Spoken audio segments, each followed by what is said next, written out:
a beautiful Thursday morning to you. It is the 23rd day in the month of January 2025. The year is the month, I beg your pardon, the month is gradually coming to an end. Welcome again to Morning Ride. How are you doing? What's the weather like in your area? We promise to give you a smooth ride here on Morning Ride as we have a lot in stock for you this morning. I'm Chizzy Awuno. On behalf of board staff and management, we want to welcome you to today's edition of Morning Ride. I'm not here alone. I'm here with Perpetual Iboba. Good morning, Perpetual. Good morning, Chizzy. How are you doing? I'm good. How are you Okay, doing? I'm fine. Amazing. Amazing. All right, so today on Morning Ride, we have a lot in stock for you. As I said before, we are going to be having trending issues. We're going to be talking on some issues that are trending in Nigeria. And then after that, we'll have the newspaper review, where, of course, we won't be dissecting some of these issues alone because Mr. Bonnie Akeze will be here to do justice to some of this topic. Amazingly, beautifully, we have a guest who is going to be coming in today to talk to us on adding a life of value to children living with club foot. And that person is a consultant pediatric surgeon in person of Dr. Chibuzo Chukwu Emeka. This and many more we have on Morning Ride this morning. So don't go anywhere, stick around because we are promising you a smooth ride. But before then, we're going to look at our days for today, and today is the Maternal Health Awareness Day. Today being the 23rd day in the month of January 2025. Now, this is celebrated every year. Now, many people don't realize that among developed countries like the United States, United States has the highest maternal mortality rate, and shockingly, it is the only advanced nation to have increasingly maternal mortality rate in recent decades. Now, Black women and indigenous women around the world are particularly at risk with maternal mortality rates and are 2 to 3 times as high as other women. Now, education and awareness must be increased, raised throughout the nation regarding this maternal health crisis, most of which is highly preventable through basic medical care. Now, you might want to think how we can celebrate a day like this. A lot of persons have died due to cases that should have been preventable. As a pregnant woman, it is important to take your doctor visits very seriously. Take whatever the doctor asks you to take. Do your regular checkups. Don't take drugs that are not prescribed to you. However way you feel like the baby is not moving or something like that, report to the hospital. I mean, doctors will always tell you that it's better to come in with an emergency and then they tell you that nothing is wrong with the baby than for you to stay at home till things get really bad. Now, another way to celebrate Maternal Health Awareness Day, far too many women's lives are lost every year, hundreds of thousands, due to preventable causes related to pregnancy and childbirth. Now, consider some of these ways to get involved with Maternal Health Awareness Day. Now, everyone, just in case you are someone who is very much aware of maternity and causes and preventable causes, please spread the word to someone. Tell someone to tell another someone. If you see a pregnant woman, care for her. Ask her questions. Have you registered? Are you registered? Hope you're seeing your doctor regularly. Have this emotional intelligence when it comes to pregnant women. Some pregnant women might look very strong, but trust me, every pregnant woman needs an extra care. And for those women who have lost their lives, we are mourning for them, and we're hoping that things like this don't repeat themselves. And beautifully, Delta State government, they are very poised to making sure that women don't die while giving birth. but it's still left for you to know what you're doing, be sure of what you're doing, and go to the hospital as often as you should. When it's time for your regular check, don't sit back at home and say, oh, I'm feeling better. That's why it's a routine check. Try to go to the hospital as at when due, and if you feel that there's an emergency where you need to see the doctor, please do the needful. Okay, Perpetua, do you have any other thing to add to that? It is very, very important when it comes to the issue of maternity and pregnancy. Don't feel you can do it alone, most especially the first time moms. Always ask questions. Call your doctor, ask your doctor questions. Like Chizzy said, it's better to go there as an emergency and they tell you that, you know, nothing is wrong, than for you to just chill at home and sweep things under the carpet and things get worse with you and your baby. So it is very, very pivotal that you ask questions, most especially during antenatal care. You should ask lots of questions. And for all of us out there, let's ensure that we give the pregnant women the maximum support that they need, because it's an extraordinary art in bringing a life or lives. It depends on if she's having twins or triplets. It's an extraordinary art in bringing life or lives to the world.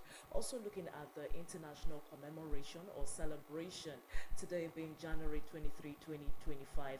Today is National Handwriting Day. And this is a day set aside to celebrate the beautiful art of handwriting in this digital world, in this world where texting has become the order of the day. And short writing. Exactly. Short writing, writing in short forms. Oh my God. Where are you at? You say the WYA and all of that. So Laughing out loud. LOL. Crazy. I'm telling you, so crazy. So this is a day set aside in celebrating the art, the beautiful art of writing, handwriting. Someone left a message for me a few months ago. The person came to my house, a friend of mine. He didn't see me. Rather than texting me, the person wrote and then put it at my door. And then when I that's came, thoughtful. it was so beautiful. And I called the person. I was like, you would have texted. And I said, no. I wanted to bring back the old times. I was like, okay, that's something. So handwriting has been an essential part of human communication for thousands of years, with ancient civilizations like Sumerians, Egyptians, and Romans developing their own unique writing system. Now, in those days, if you see a writing coming from Egypt, you know that this is an Egyptian writing. If you see one coming from Rome, you know that this is a Roman writing, because of how unique their writings were. But today, handwriting is not only a means of communication, but a form of self-expression and art. So in celebrating today, you can choose to practice calligraphy, get creative with different fonts and styles to add a personal touch to your handwriting. You can also write a letter. You can choose today to write a letter to your loved ones, your family, your friends, your significant other, and you can also reflect on the importance of handwriting and how it has gone a long way in creating bonds. Yes, you may be angry or pissed with someone, but if you think of the efforts the person has used in, expressing their thoughts on paper with a pen, you may want to consider that friendship or relationship. All right. Yes, Pepe, I really agree with you, and I really hope that we get back to the good old days where we pen down something, to a friend, to a family, pen down something. I got used to my parents actually writing letters in the house. I have classmates too who used to write letters, but I don't think I ever wrote any letter. But I used to like the whole idea. But somehow, today's generation of children, with the invent of telephones, no longer see the need to write. And even though it sounds funny that we talked about the shorthand and we talked about the tiny abbreviation like LOL, laugh out loud, it's not funny because yes, it's not funny because our children these days don't see the importance of sitting down to write appropriately. And most of them don't know how to spell because of those short Yes, and forms. most of them don't know how to spell. And the funny thing about short writing is when you write with shorthand and you get used to it, an examination might come tomorrow And you forget yourself. and you forget you just write in yourself and you short think forms you're and then you're you just you're, go you're on. doing the WhatsApp and you are still writing short form in your exam LOL. paper, and your invigilator is confused, like What's the going marker on? is confused, like what's happening here. True. And trust me, a lot of people are not really patient to, give you benefit of the doubt that, oh, he knew what he was writing, he just wanted to write shorthand. They don't do that, they just fail you and that's it. So I think as parents, let's bring out, if you have younger ones, let's bring back that good old days. Intentional, while I was growing up, I'll get my mom who would intentionally tell me to write. They had this writing book, writing where you write and make sure that you're not going outside the line and your writing is very good and things like that. But I don't know if they have that anymore. So I think parents should intentionally look out. And this short writing, I don't know how it ever came to play, but I think we need to cut it out or tone it down. Yeah, so that's that on handwriting day. Yes, World Handwriting yes, what Day. handwriting day. So now that Perpetua has said this, I might write you a note. Please do. Later. I'm expecting it. I will write you a note. Okay. All right, so a lot is trending on our national scenes. Talking of the explosion that happened yesterday at Ibadan. Talking about the governor of Benue who went to the secretariat at about 2:11 and saw just a handful of civil servants at the secretariat, and then he locked the secretariat gates, and that has gotten mixed reactions. Some persons said he should have acted a different way, but I mean, 2:11 and civil servants are not yet in the office. Amazingly, it's not like that with the Delta State government, but you know what? We can do this alone on this couch. That's why we have Mr. Boni Akeze, who is going to dissect some of these issues. And remember that we'll also be having paper reviews. Don't go anywhere. It's still Thursday's edition of Morning Ride.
It's still Thursday's edition of Morning Ride.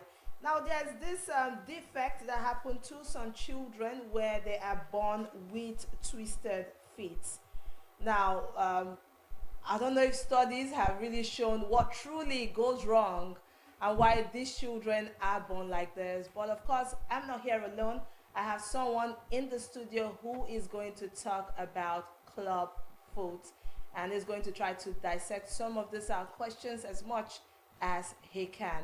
Joining me here is Dr. Chibuzo Chukwuemeka. Welcome, sir. Thank you. How are you doing? I'm fine. Welcome. Thank you. He's a consultant orthopedic, orthopedic surgeon, and he's here to talk to us on adding a life of value to children with clubfoot. Good morning once again. Good morning. All right, so let's dive right in. I'm very particular about clubfoot because I have a child who had clubfoot as a baby.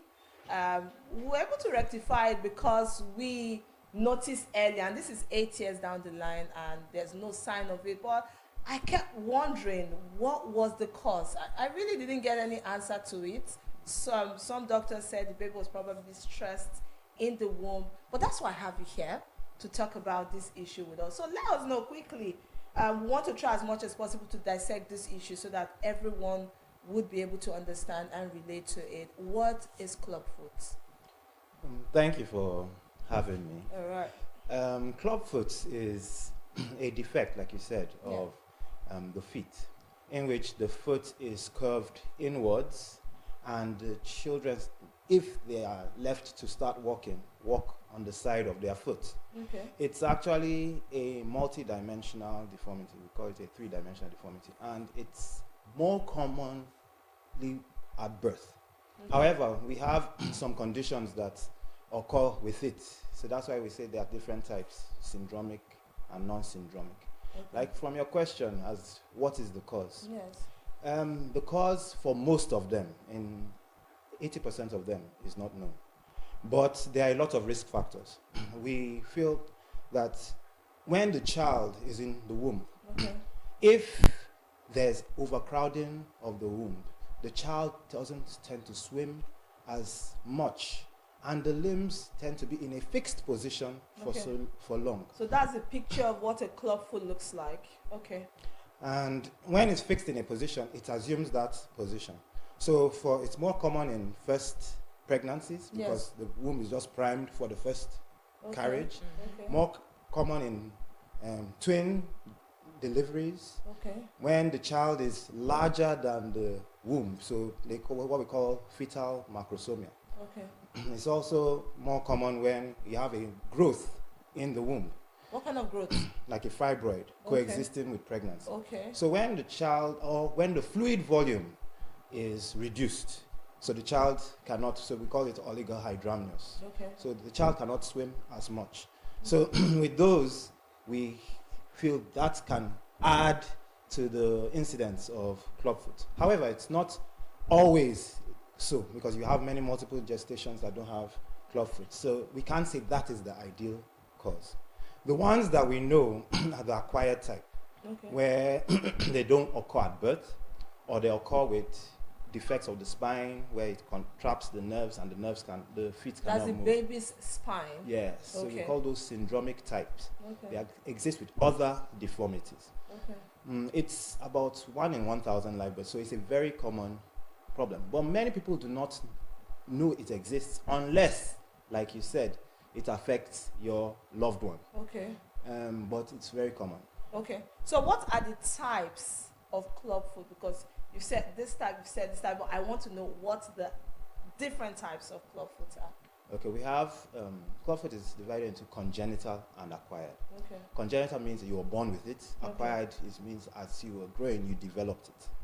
Oh, okay. Yes. So the congenital type, we have the syndromic.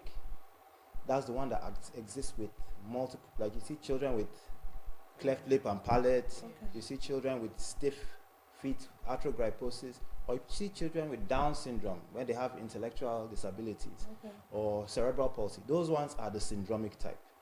But the most common ones are the ones like that I just mentioned, the idiopathic, with no cause known.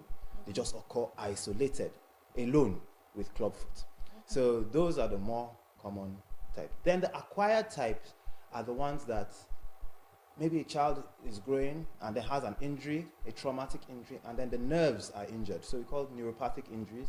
So they now have defects. Well, or children that have poliomyelitis.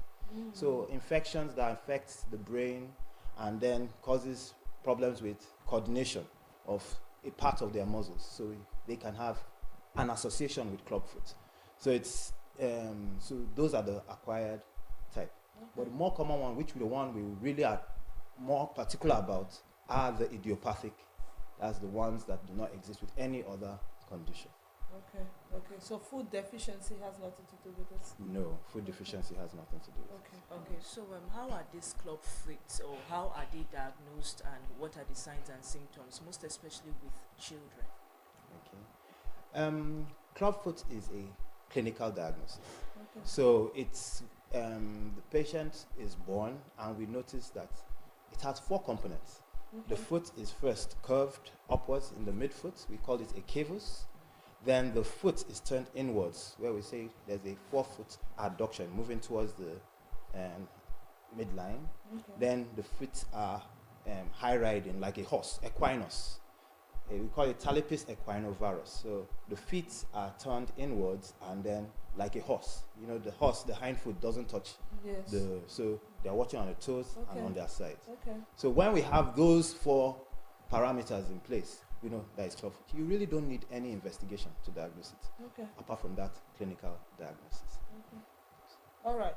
I just want to know, can clubfoot be corrected? And if it's corrected, does it cause any form of pain as the child gets older or in old age?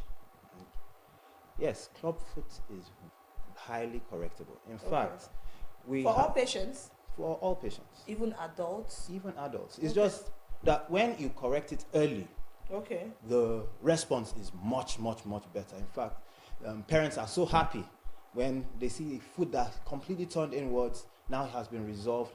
And the beautiful thing, because that's our motto, Yeah. the functional treatment, the foot, we get it functional, cosmetically acceptable, plantigrade, and painless. And okay. painless. So we ensure that when we do all this correction, because we are actually stretching the foot, the child, once it's corrected, has no pain. But when they come older than 5 years of age, there might be a single surgery that might be added to it. But we try the adults that present, because we have done for 18 years, we've done corrected for 20 years, we still do the casting procedures, but Okay. we add 1 or 2 surgeries. Those ones may have some pain because you're now making an incision that now causes contraction of the tendons, which doesn't make the foot as flexible as it should. So that's why we try to advocate early presentation, early intervention with casts, and reduce the need for excessive surgeries. In the past, many people were treating clubfoot with surgical procedures, but they found out that children barely put their feet on the ground, so it came with a lot of pain. Okay. So let me get you correctly. You said for young children, if you come early enough when you're just noticing, all you might need is casting. But if the child is say up to 5 years, or if it's an adult who presents this case, it might require a surgery. So after the surgery, would there be a follow-up surgery, say 15 years after, 30 years after? Will you need to do another surgery? I would rather we concentrate on the No, ones that don't need. I'm just trying to dissect. I'm just trying to, I'm trying for us to break this issue Okay. as much as possible. Okay, let me put it this way. In FMC Asaba, Okay. we've done over 250 Okay. since the initiation of the clubfoot program, Okay. and in the 250, we have only needed to do a surgical procedure 4 times. Beautiful. And the surgical procedure was just a lengthening of the hind foot so that the foot will be plantigrade. We don't do bony surgeries. So Okay. since we started, we've not done any bony, irrespective of the age Wow. of presentation. Beautiful. All right. Okay. So, doctor, are there any long-term effects or complications of clubfoot treatment? Yes. The long-term effect is walking. And most the first things people notice are that the child, we don't like how the foot look. So when the child now starts walking, they now walk on their side. So they have an abnormal walking appearance. And that, if left, would now cause early arthritis, where there will be wear of the bones of the foot. And this can now be translated to the ankle, translated to the knee, because he'll be using more load on the wrong sides of the foot that are not supposed to bear weight. And with that, you now have changes in the skin, hardening of the skin, and then he might even have loss of sensation of the toes because there will be injury of the nerves that supply the toes. So it causes a lot of neuropathic problems and soft tissue changes as well as the bony problems.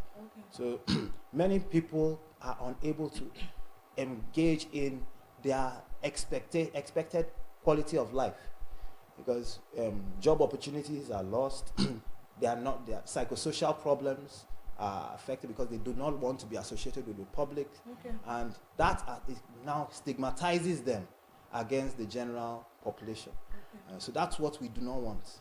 So when a child is not aware of his environment and you correct these things, he lives a very normal life without even noticing that he had that problem in the past. All right, Doc, will you say that enough awareness is being done? Because I really feel that if people are aware of this club foot, then they won't need to get to an older age before they realize what's happening to them. So would you say that enough sensitization have been done? Would you say more sensitization need to be done? Yes, thank you for that. Yes. We are on the road of sensitization. But I know it can never be enough. Yeah. What we are advocating, especially the Clubfoot Initiation Program with Miracle Fit, which is a US-based organization, and Straight Child Foundation, in collaboration with FMC Asaba. They are conducting free treatment for clubfoot. They are established in over 64 institutions in Nigeria.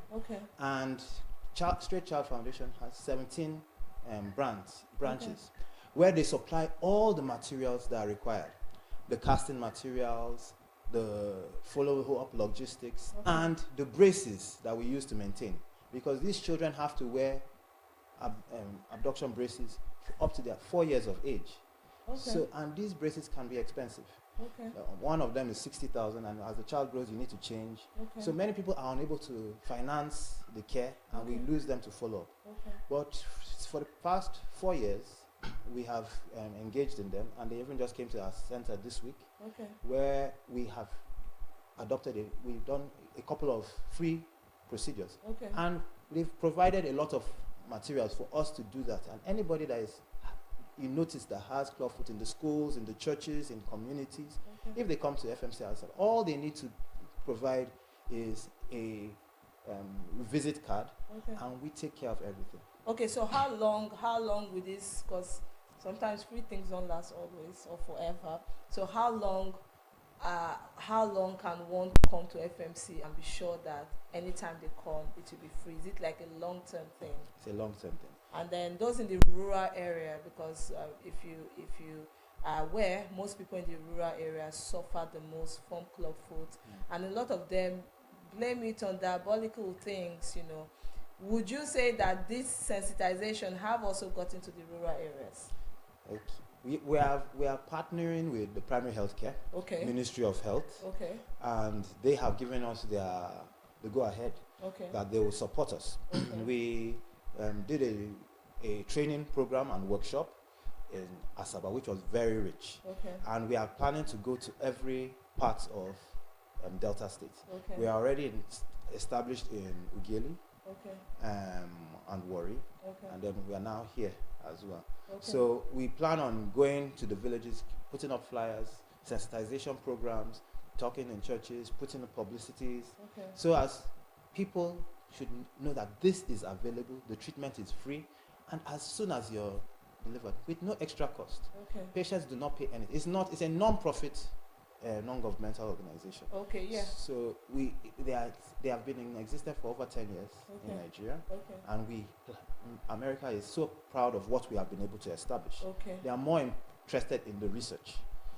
Let's get neglected clubfoot eliminated from the world. All right. Okay. That's I saw the 2-day workshop, 2-day, right, on Yes. Dr. Kenneth's status. But I was wondering, was it for the doctors or anybody could attend? Yes, it was a team. We Okay. collaborated a team of health workers, Okay. from the record staff to the plaster technicians, Okay. physiotherapists, Okay. nurses. So they wanted to make a team. Okay. So all these people were trained on the procedures. All right. So these are the people that are going to be our ministers, our disciples, Oh, that nice. will go to the communities and And do the establish Lord's a work. new team. Okay. So each person has the ability to create his own team Amazing. under the guidance of a physician.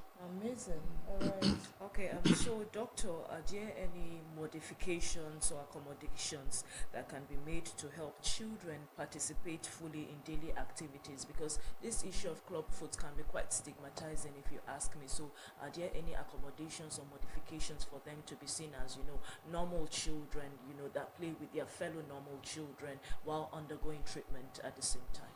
Yes, we collaborated with the physiotherapy and the psychiatry unit. So, and even the nurses, because most of the times when they come to the clinic, we form a social group. So when you see people that have had the condition and are in different stages of correction, and you see how their challenges went, You have hope. you have hope. Yeah. And it's even a better advocacy than you, the doctor, talking to them. Because you say, I have this, and this is how it went, and this is what my child went through, and this is how I overcame it. So sometimes the parents are the ones training and creating that bond within each other. So most of the times, the joy at the end of each clinic session is overwhelming. It's overwhelming. Okay. So I'm very particular about pregnant women. My question is, are there ways that this can be prevented in pregnancies? Are there like ways that you can know that, oh, my baby has club foot, or ways that you can prevent it generally from happening to avoid the shock? Maybe everybody should have a single pregnancy. The most important thing is it's easy to correct. So we are not really so concerned about you getting it in vitro. It's when things are difficult to treat that we now try to prevent it as early as possible. Okay. But what we are trying to prevent mostly is the neglected type, the ones that before 2 years of age, they haven't had any form of treatment. Those are the ones that have long-term consequences. So are you saying at the moment we don't have any form of technology that can detect that this baby has this even when the baby's in the womb? No. Not yet. No. So, doctor, currently, are there any clinical trials or research studies currently underway for club foot treatment or correction? The research studies we have are in trying to improve the time period of casting, because most of the times we do 1 week casting. For even the most severe deformities, it will take at least 6 to 8 weeks for you to correct.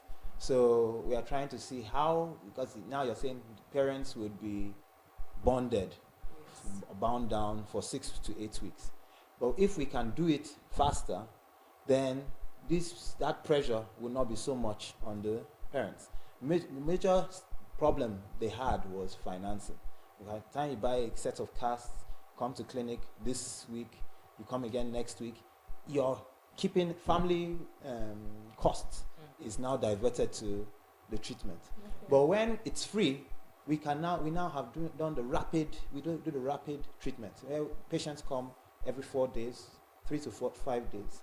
We do a sequence of casting. So in less than 2 weeks, we have done the full correction, and we now start them on braces. But all of this not dependent on the ability of the child to immediately respond to treatment. The response is, Yes. what we actually do is we are stretching. Okay. We sequentially stretch the limb to the correct position. Okay.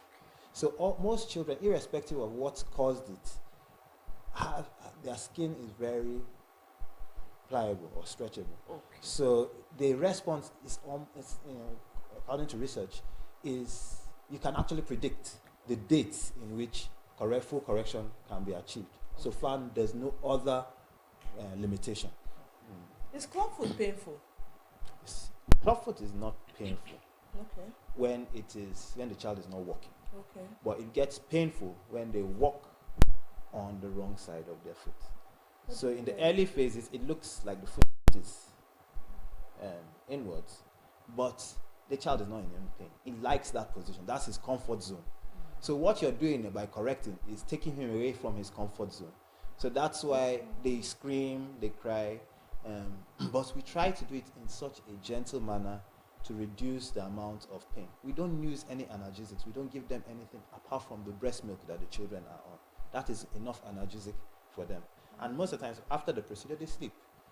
So it's So not... how about adults? Adults who have adults? It's or older children. with the older children, because their skin and their feet are more rigid, Okay. we might need some analgesia Okay. to calm them down. And the number of casts tend to increase. Okay. Because if you try to forcefully correct it, the child will be in so much pain, and no matter, even if you're giving it as a free procedure, he will not want to come back. So we don't want to discourage them on, so we try Not to do it completing as the gentle. treatment. So if it's 8 times you needed to do it for a younger child, you might need to multiply by 2 to achieve it in the older child. But the older child might require a minimal surgery Okay. at the end of treatment to achieve full correction. All right. Okay, so I was going to ask, but she also asked it, but I want to add now, because like she said, in rural areas, there are children with these issues of clubfoot and the rest of them, and sometimes they just feel like, it's witchcraft and all of that. So what modalities have been put in place to sensitize these people that actually this is a defect that can be corrected? Because the idea is a problem, is one thing, but cascading it down to the target audience is another thing, is another ball game altogether. So what modalities have been put in place to cascade these messages and tell them, see, this is not actually an act of the gods or something like that. This is actually a defect that can be corrected. And just to add to that, is clubfoot genetic? Yes, there's genetic predisposition. Oh, really? Yes. Okay. Like in which one should I start with? Start with us. So the best way is improving our awareness campaigns. We go to the grassroots, because when people come to the hospital, you're limiting them to those that present. Those that do not present have not gotten this information. So there's a lot of traditional adages, there are a lot of traditional concepts with regards inward feet. Say, my mother had it, my grandmother had it, so do not touch this child's feet. It's my grandmother coming back and all those. And some say, you did something when you were pregnant, and that's why your child is coming out, and that can be a cause, a lot of matrimonial disharmony. So what we try to do is we go to churches, we go to schools, we go to primary health cares, and we give health talks. It's something that we believe that once one group accepts, they can go back and be our disciples. So the more we talk about it, the more we convince people, the more they see good results as exhibition, because pictures speaks louder than words. So by the time you start posting all these, we have flyers that we share to convince people, and then they know that many people have gone through this. Many people have much worse deformities, but it was treatable. And many people are so afraid of surgery. So by the time you say there's no need for surgery, it's just they're more relaxed. Patients say, "Oh, are you serious?" So they now, but even at that, we still always do a minimal clinic procedure to ensure that there's no recurrence, because recurrence can be a problem when parents do not comply with the post-correction tips. Yeah, post-correction tips. Yes. Please enlighten us. Okay, Please. so in the post-correction, after we have gotten the foot back plantigrade, we need to maintain it in that position. And the thing is, the child is already used to the position it started with. So if you don't maintain it, it gradually returns back to the previous position. Okay. So we give them abduction braces. They are shoes that are created. That's the one I was telling you, maintenance braces, Okay. that keep the feet in form. 70 degrees of abduction with a bar linked. So that bar maintains it in that position, and they are supposed to wear that shoe first 3 months, 23 hours a day. They only take it off when they are going to bathe. Okay. Then after 3 months, they wear it every time the child is sleeping. So if the child is sleeping in the afternoon, the mother puts it on. Okay. If the child is sleeping at night, 12 hours, the mother puts it on till they are 4 years of age. Oh, wow. So when they adopt that, the feet at 4 years of age, its memory has now been established, and then it doesn't return back to the previous default. But many parents say, my child's feet are normal. Why should I be bothering about using this brace? Unfortunately, gradually they now start noticing one of the defects return, the next defect return, until everything comes back, and then you now have to come back and we start all over again. Now you got the advantage of a younger child being treated. Now the child grows and then now has a recurrence, so you're now going to be treating an older child, which is now more difficult and painful. So those are the problems. Okay. So for patients who don't bring themselves to the hospital, who are reluctant, because of fear of surgery, are there diseases that clubfoot could cause if not attended to? As at when do? It's just most is arthritis. Okay. Arthritic changes. And when does that set in? That can, if the child walks on the feet, by 10-15 years, he will now have a very painful foot. So walking on the feet causes significant pain, so he prefers to be wheelchair bound or using aids to walk, because the bones that are bearing the weight of the body, God didn't plan for them to be carrying the weight, and they are not as rigid and sturdy to carry that load. So they now start wearing. What we call cartilage starts to thin out, and then the bones now touch the bone. So as the bone presses on the bone, it causes significant pain. So the child tries to stay off his feet. So that's what we try to avoid. And when the feet get involved, the ankle will now get involved. The knee now will be bearing more weight, and then that's how it now ascends beyond those points. And that's where it's difficult to treat. Okay, so are there any sports that these parents can help their children engage in, even as they go through the healing process? Are there any sports that would also help, apart from wearing, there was something you said they wear while sleeping and all of that? The braces, thank you. So apart from wearing the braces, are there any sports or physical activities that parents can help their children to engage in that will also add in correcting these defects? Okay, yes. Like for the children, when they are bathing, the mothers can just twist their feet up and down. No, it's not painful, because the child is already used to that position, especially when they're wearing the braces. So they can actually just be stretching. It's just gently stretching. But even in our clinics, when we remove the casts, we have physiotherapists that come and engage them in some physical activities, because they have been immobilized for long, a week or two, and when you now remove the cast, they are stiff. So we teach them some exercises which they look forward to. They look forward to those exercises because all the children are performing. You see one with both legs in the cast performing it, one in small cast performing it, older children, younger children. So everybody is just excited. It's like a gathering that is of a communion between children with similar defects. So it also helps them in getting, because the older child is already trying to go inwards because he's stigmatized. Yes. But when he now sees his peers doing it, he now comes out, free. and you see the joy of coming to the clinic as against going to their public schools. So with that, we reintegrate them to society. All right. Okay. As a consultant orthopedic, has there been any challenge that you have faced? And what are your last words as well to those persons who are reluctant to come in, or who are blaming their situation on spiritual things? What are your last words for them? And let us know if there are any challenges that you face as well as a consultant orthopedic. Okay. Yes, there were challenges when we started. Okay. because we're not getting as many patients as we expected. Okay. But right now, we are overwhelmed. So I think it's just you start something that you believe in, Okay. and when results speak for you, you now get more patronage. So Sure. our patronage is not much. So we now need more hands. Okay. So we go through more training, more people that are interested in health, voluntary health service Okay. can come and we train them.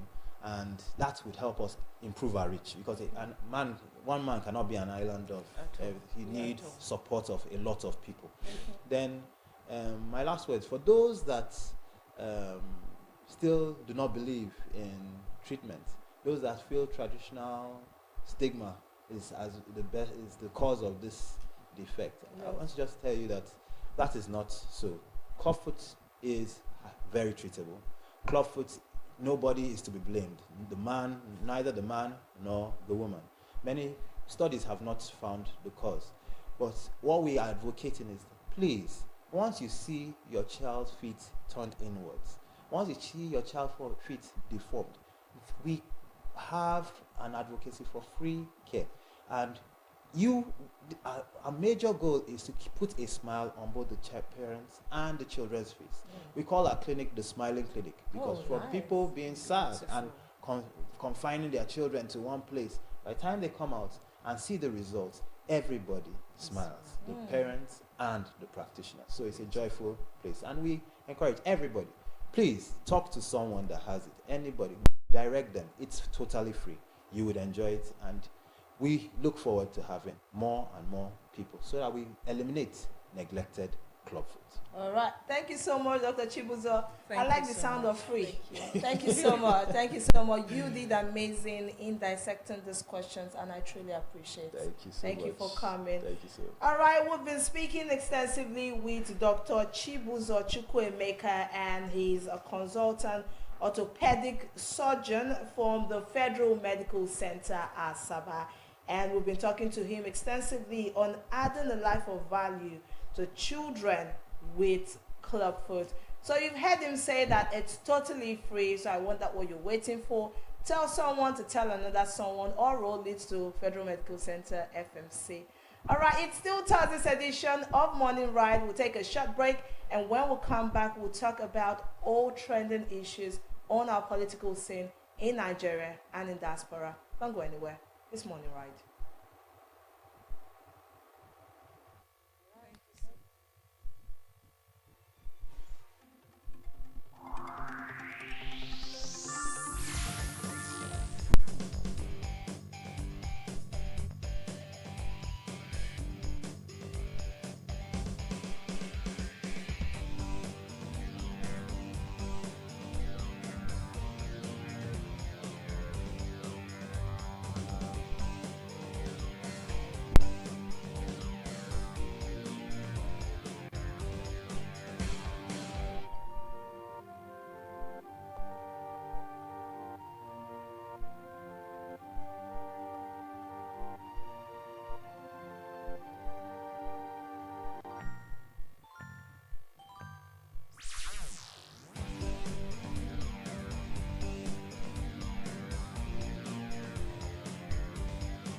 right, welcome back. It's still Thursday's edition of Morning Ride, and it's now time for paper review.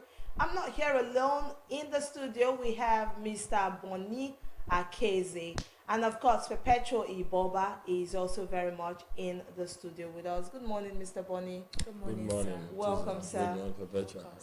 All right, it's now time for paper review, and we have a lot on the dailies this morning. With us here, we have the New Telegraph newspaper, we have the Daily Trust newspaper, we have the Nigerian Tribune, we have the Punch newspaper, the Daily Independent newspaper, we have the Guardian newspaper, we have the Nation newspaper, the Vanguard newspaper, and the Daily Times newspaper.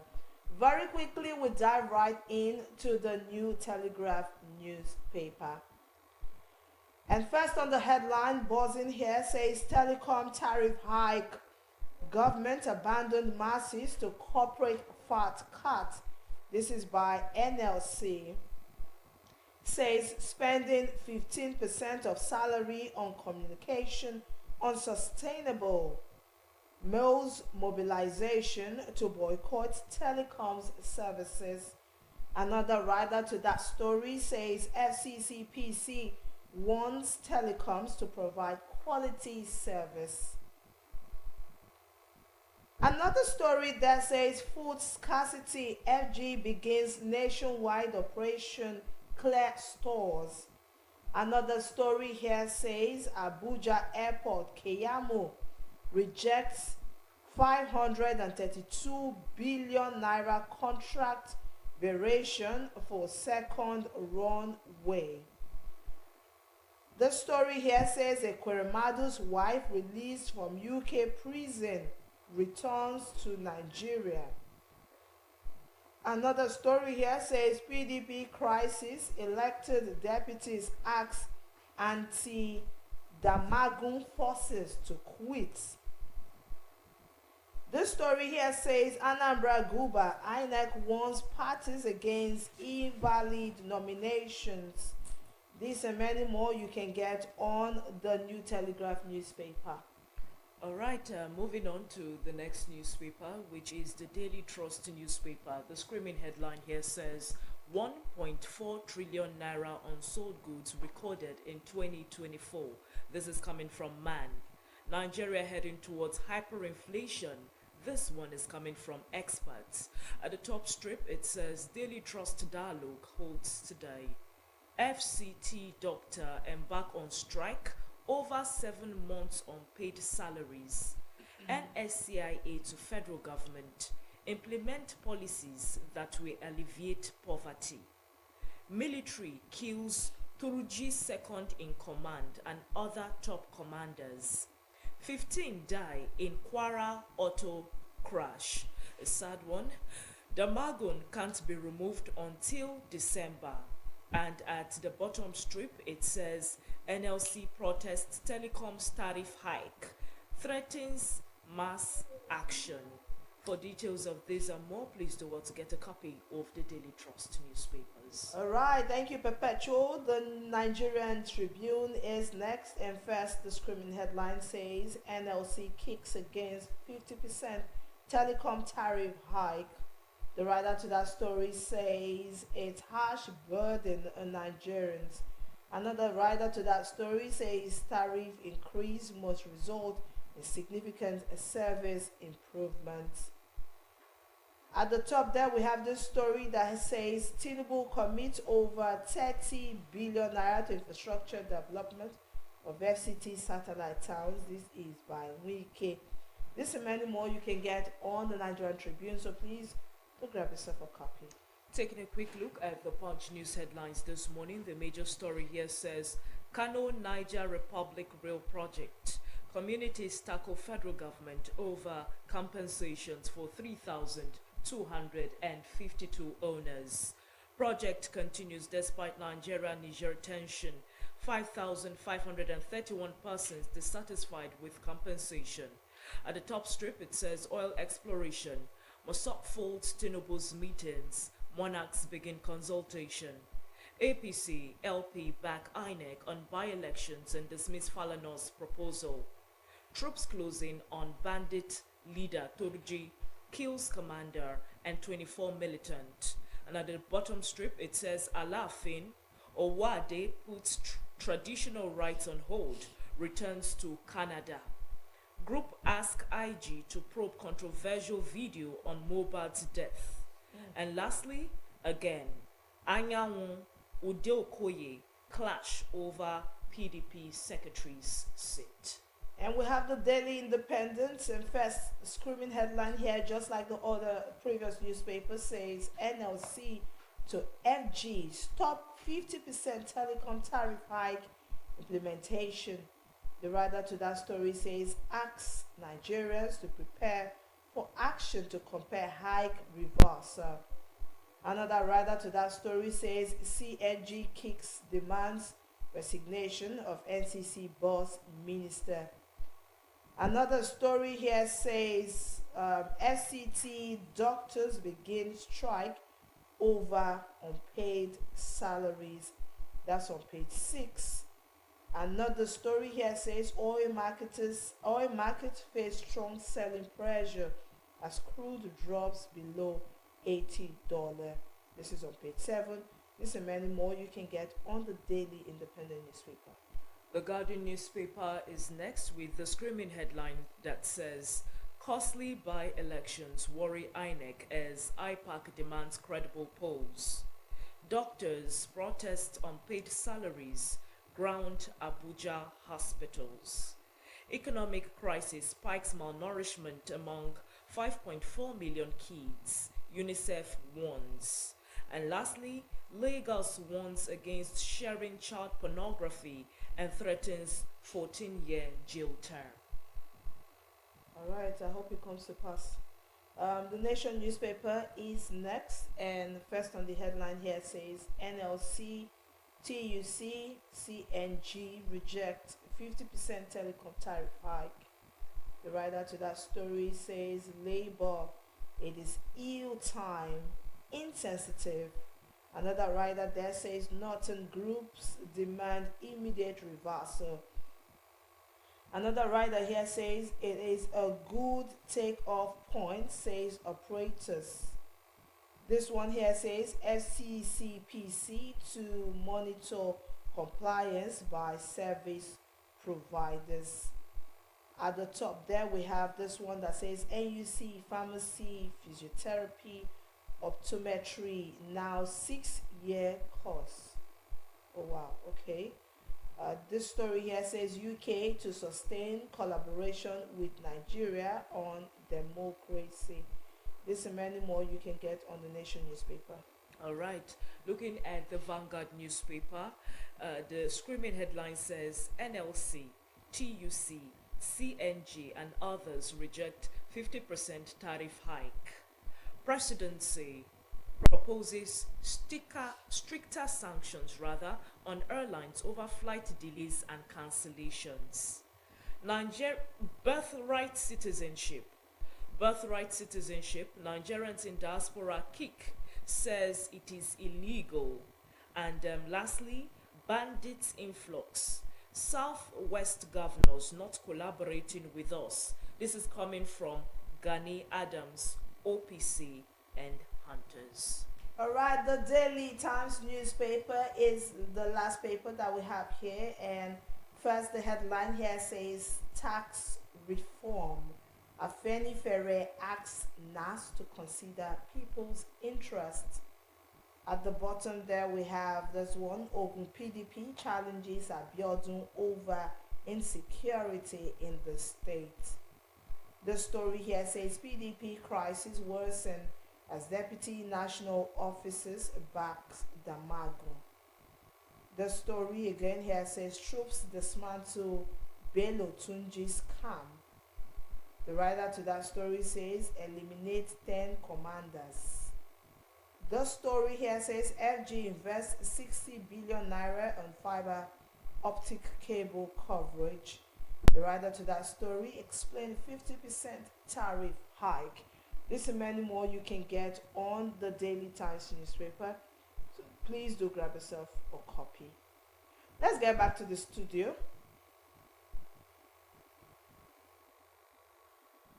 All right, it's still Thursday's edition of Morning Ride, and we have with us here Mr. Bonny Akeze, our paper analyst today and every Thursday. Good morning, sir. Good morning, sir. Good morning, Welcome, sister. sir. How are you doing? I'm great, and you? I'm fine. So a lot has been happening in our Nigeria. So this one here is a headline that has been on a lot of newspapers this morning that says telecom tariff hike. Now government abandoned masses to corporate fat cuts. Now this is by the NLC. It also says spending 15% of salary on communication is unsustainable. Now, Mr. Bonny, I remember, I think it was last week or 2 weeks ago, on this set, when myself and Francis and yourself, we came to the conclusion that, you know what, well, if a lot of us decide to use other means of communication, they might want to change their mind and say, you know what, let's turn it down on the price. But I got thinking this morning, is one thing to put a hike on telecommunication and say, you know what, this will now be the new price of telecommunication. But it's funny because some of these telecommunication companies are still not gotten it right. So you're wondering, why am I not getting value for my money? For example, there are some places that you will go to that you will not get network. Personally, in my house, you have to sit on the dining table at a particular angle before you will be able to connect to whoever you want to talk to. So I'm wondering, you haven't gotten it 100% right. For example, I call my relatives outside the country, and once there's hitches in network, they just tell me straight up, Chizzy, the network is from your end, because they've gotten it right there. So I'm wondering, why can't we get it right first before we start to talk in tariff price? Okay, thank you very much. Remember that when you and Francis, when we were talking about alternative Methods. methods, Yes. and I said, like, what methods? What Okay. are the alternatives Okay. available? Well, the telecommunication world is a global phenomenon. Yes.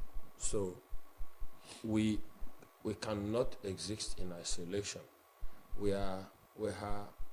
It is information and communication technology that created the global village. Yes. So we are now part of that global village. So saying we withdrawing from telecom use is like we're divorcing ourselves from the global providers. It is not just for calls and texting. You know, they also provide the data services. Yes. So you can see a whole lot of what the goes on, what it carries. Again, you also remember that we discussed here on this sector, and I was saying that people who saw the way and manner the subsidy on petroleum product, PMS in particular, was removed as a very bold step. I said, I think they are not getting something right. Policy administration, yes, you need some guts to take some difficult decisions. But it is not a macho game. It's not about how macho you are. Like I said, a man in my place said he doesn't take muzzle to read letter. That they just brought a letter, one macho man said, give me the letter, I will read it. No, it doesn't take that. So, I said that every economy thrives on its competitive advantage. You use your competitive advantage to propel the economy. That is your strength. So you use it to ameliorate your weaknesses. So over the years, our competitive advantage has been low cost energy. You know, we use energy because we have it in abundance. Oil and gas have it in abundance. Yes. So we're using it to manage of energy at par. You say it is a global, want to use international pricing. When you talk of international, you mean at the international. So the advantage said you have to sit at one corner of your. That is the problem of coverage. That is a challenge that you have to do with network coverage. And for the telecom operators, service providers, to be able to do that coverage, it is at a cost. It is at a cost. So, and now you can see all the telecom masts. What do you see there? Heavy power generating sets. They power those things with diesel. Come on, you know the cost, you know the price. So are you saying we should accept the No. price? Let's How do see. we We want survive? to put it in context. Okay. We want to put it in context. So they power all those things with diesel. You talk about laying of fiber optics cables. It is part of the technology needed for all those things at a cost. So, number one, how did we get to? Because that was, let us put it in context. What should we ask? What pushed the telecom operators? Every other service provider, every value creator, it affects them in one way or the other. So, number one is that it is the government policy that pushed us to this place. Now, the second one is it for the telecom companies to be suffocated out of business or perhaps relocate from Nigeria like other people have done? Or that, okay, what is the appropriate measures? No, what is the appropriate pricing they should give? Whereas they are looking at the cost of production, the cost of giving their services. We are looking at our purchasing power. So it is a quagmire. We're in a dilemma.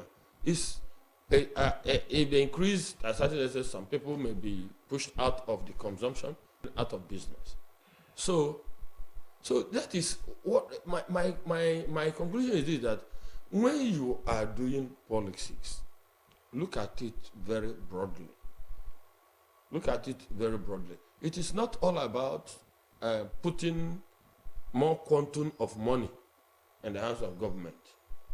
That is not always the best target, because I may be right or wrong, but it seems to me the federal government as we have today, its emphasis is on quantum of money.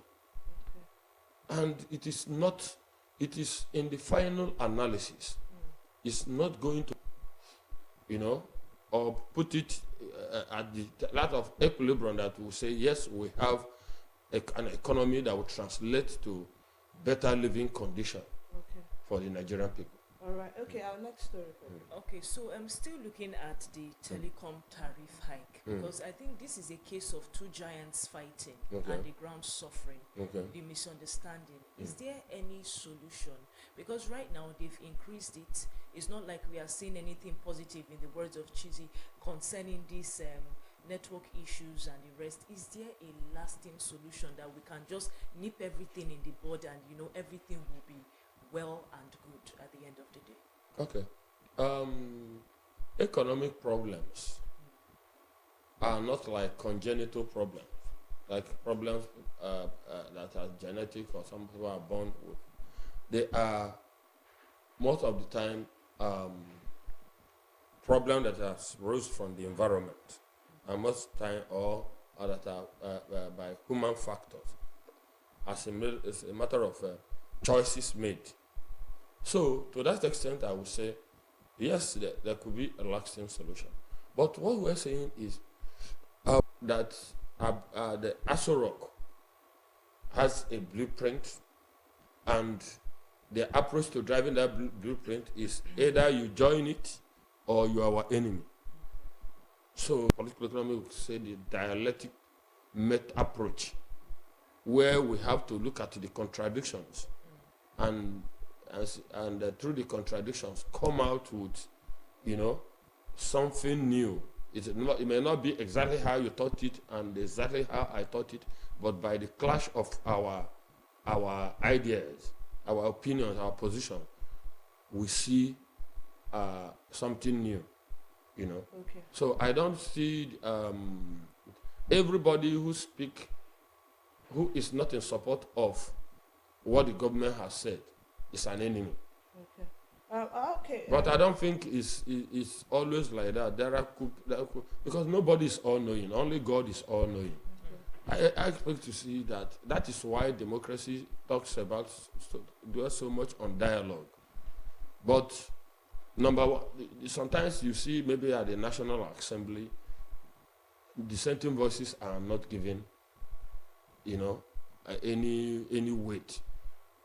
Before they come there, they have decided what they want, and if you don't support it, you are an enemy. Okay. You don't. So with that kind of mindset, with that kind of policy management, are able to solve. Not because there are no solutions, but because there's the disposition towards finding a common ground, on the Punch newspaper and a few newspapers has it as well. Okay, now speaking on behalf of doctors, hearing that this is happening in the federal capital, I don't know if to say it's laughable, but it's actually funny. Yeah, I don't think it's... And embarrassing as well. you Yes, say it's embarrassing. not funny. Embarrassing. You see, this is... Well, how can our resident... The problem of our resident be talking about... Because this thing is... the most fundamental thing now, the reason they're giving is unpaid salary and allowance. Yes. Why would people work and they are not paid salaries and allowances? Why would people? So, yes, we are not saying that infrastructure are not, that is road infrastructure, are not important. But if do you not need the people alive, abandoned, totally neglected? You don't rob Peter to pay Paul. There should be a balance. For goodness sake, each time I hear that health workers down to teachers and workers in the educational sector down to, it is painful. Yes. It is painful. Because these are the two sectors where he found only a handful of workers present. Yes. Now let's go straight. He came in around 10:35, and while you were just coming out, I was saying that at least when you go to the secretariat from 9 o'clock, you're seeing persons in there. Yes. And then by 10:35, you're seeing that the place is crowded. You might not even get where to park. Yes. At the Delta State Secretariat. Yes. But there's been a lot of mixed reactions because at some point he had to lock the gate, and he was telling them that he's talking to them as a priest.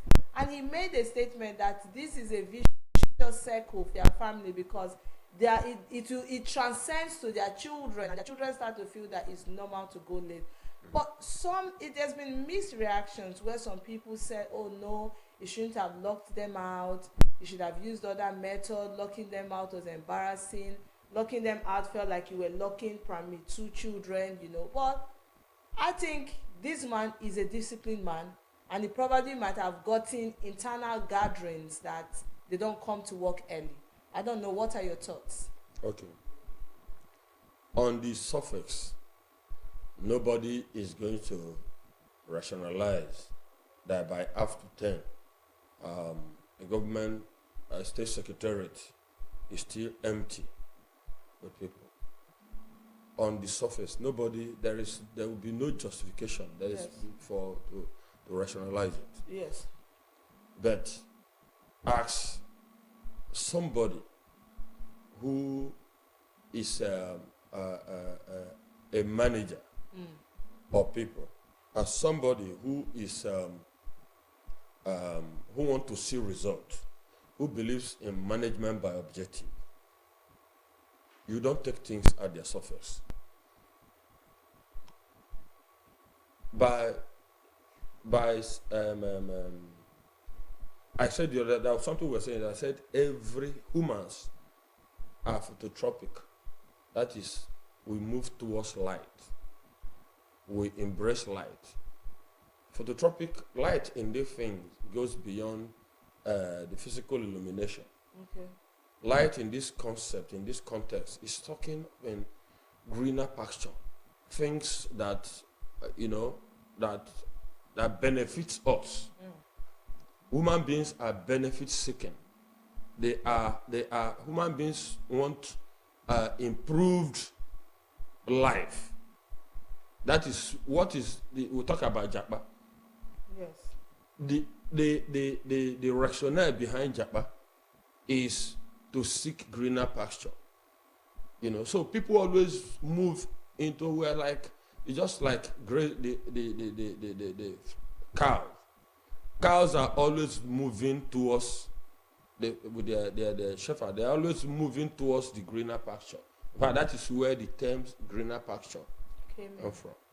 So I have worked in a place during this ASU strike. I got a place in Port Harcourt to be working. It was such the motivation, the incentive. We saw that even when you are sick, you will force yourself to go to work. Okay, so are you saying there's no motivation? If you get to some government, look, you give example with Delta State Secretariat. Okay. If not for anything, that environment, that you go there, you get out light 24 hours. It's even enough. I mean, the offices, you can decide to go there and chill off yourself. It's enough for you to go to work. Okay, Mr. There are some government places, there are some government offices across Nigeria. If you enter there, you will know that if you work there in the morning, you will need a motivational speaker to talk to you, to be able to go to that place. The environment is not there. Even the pay is, the day you get to where you remember what you are paid, that is, in fact, your life is reduced. Okay, Mr. Bonde. So I advise the governor of Benue State to do a thorough study of what has led to the situation he's seeing at his the state secretariat of his state. All right, to do more, like our own governor is doing more daily. All right, thank you so much, Mr. Bonny Akeze. We really, really hope that we can keep you a little bit longer, but we have to let you go now. But we truly appreciate how you've been able to dissect some of these issues. Thank you so much again. Thank you so much, Thank sir. you. All right, Perpetual Boba, your last words, please. Okay, today is National Handwriting Day. So in your little corner, just scribble down something, a heartfelt note to your loved ones, and appreciate them on this beautiful day. I'll do say. Okay. All right, from me We used to you. do handwriting as a subject now. Okay, okay. All right, from me Handwriting. to you, let's take handwriting very seriously. Yes, I'll take a cue from what Pepe said. Write a note to someone. I'll be writing a note to Pepe. I hope she replies positively. I will. All right, and of course, I'll be writing a note to my supervising producer as well, in person of Nimibofa Ozibo. This is us saying, you're amazing. Thank you so much for the work you put in. Thank you. And to our producer, Vivian Nkechika. And to the magic finger in the MC arrow, Alex Afodu. And the camera woman, Eunice. And the cameraman, Uche. Thank you so much for the amazing job that you do. Until we come your way tomorrow, bright and early and cheesy, Awuno. God bless Delta State and God bless Nigeria. Good morning.